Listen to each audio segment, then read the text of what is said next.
Bonne nouvelle maintenant pour les finissants des écoles secondaires Nouveau-Brunswick. Il y aura finalement des cérémonies de diplôme. Mais attention, ce ne sera pas exactement comme les années passées. Le ministère de l'Éducation a émis des lignes directrices que devront suivre les écoles, les districts scolaires. J'en ai discuté plus tôt aujourd'hui avec Luc Caron, il est directeur général du district scolaire francophone Nord-Ouest.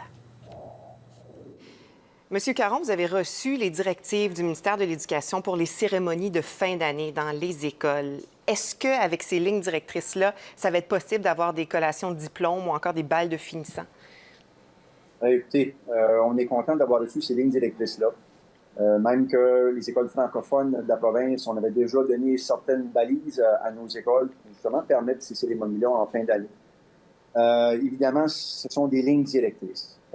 Ça nous laisse quand même au-dessus là, un peu une certaine marge de manœuvre pour la créativité que nos écoles peuvent certainement avoir, que nos jeunes peuvent apporter aussi.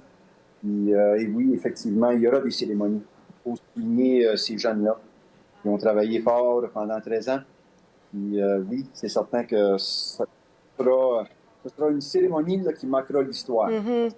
J'ai l'impression que ça doit être un soulagement pour bien des jeunes qui sont à l'écoute présentement. Vous l'avez dit, c'est un rite de passage, les cérémonies de fin d'année. Vous dites que ça va être différent de ce qu'on a vécu dans les dernières années. Quelles sont les grandes règles qui vont devoir être mises en place dans les lignes directrices? Évidemment, les consignes de santé publique devront être respectées. On parle de distanciation physique, lorsqu'on parle du nombre de gens permis dans un rassemblement. Comme on sait, ces mises à jour-là se font régulièrement. Donc, on nous dit que peut-être que ça va changer à 50 dans les prochains jours. On le souhaite. Donc, ça donnera un petit peu plus de latitude pour nos écoles à innover là, dans leur rassemblement pour marquer ces cérémonies-là de façon positive. Dans les paramètres aux écoles, on a donné quelques scénarios différents potentiels.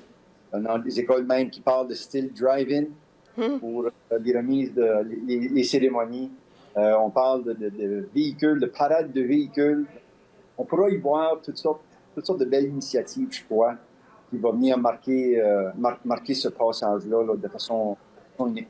Donc, il va falloir être créatif, c'est ce qu'on comprend. Est-ce que chaque école va devoir prendre la décision de oui ou non aller de l'avant avec une telle cérémonie ou la consigne du district, c'est d'encourager toutes les écoles à avoir une telle genre de célébration?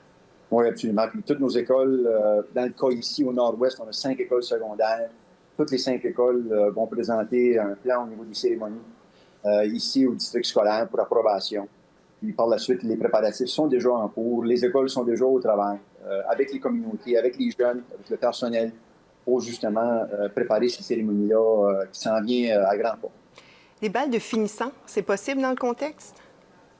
Balle de finition, j'imagine que ce sera encore là un peu plus compliqué. Il faut garder en tête que la distanciation physique, elle est de mise, doit être respectée. Maintenant, est-ce que nos écoles vont nous arriver avec des scénarios hors de l'ordinaire pour la tenue d'un, disons, bal? J'ai hâte de voir. Ce ne sera certainement pas un bal traditionnel. On va laisser nos écoles laisser aller leur créativité. C'est des gros changements pour les élèves, ça c'est certain, mais pour les enseignants aussi. D'ailleurs, ils seront nombreux à retourner à l'école dès lundi prochain jusqu'à la fin de l'année scolaire. Pour plusieurs, c'est pas clair encore qu'est-ce qu'ils vont avoir à faire exactement. Quelles seront leurs tâches concrètement dès lundi? Bien, écoutez, c'est certain que la continuité des apprentissages va se poursuivre. Le 12 juin est la dernière journée de classe pour nos élèves. Donc, c'est certain qu'à partir du 1er juin, nos enseignants seront encore actifs avec nos jeunes jusqu'au 12 juin. Et évidemment, on sait que la rentrée en septembre ne sera pas une rentrée normale. On le sait qu'il y aura des préparatifs à faire. On le sait qu'il y aura des programmes d'études qui seront élagués, que nos enseignants devront s'approprier ces différents outils-là. On le sait aussi que nos écoles devront préparer des plans en cas de retour à la phase rouge, advenant une nouvelle vague du virus. Donc, il y a plein de travail au-dessus qui se dessine, évidemment, d'ici à la fin de l'année scolaire. Et ça, c'est sans dire la formation qu'on devra offrir à notre personnel pour s'approprier de nouvelles réalités comme le numérique, qui est certainement au-dessus, qui est certainement à l'avant-scène actuellement. Et on se croise les doigts de connaître le scénario d'ouverture pour septembre. ce sera davantage des éléments où tu peux à travailler, s'assurer d'une rentrée réussie là, en septembre. Donc, du pain sur la planche pour les prochaines semaines et pendant tout l'été. Luc Caron, merci beaucoup d'avoir été avec nous. Parfait, merci, Kali. Bonne soirée.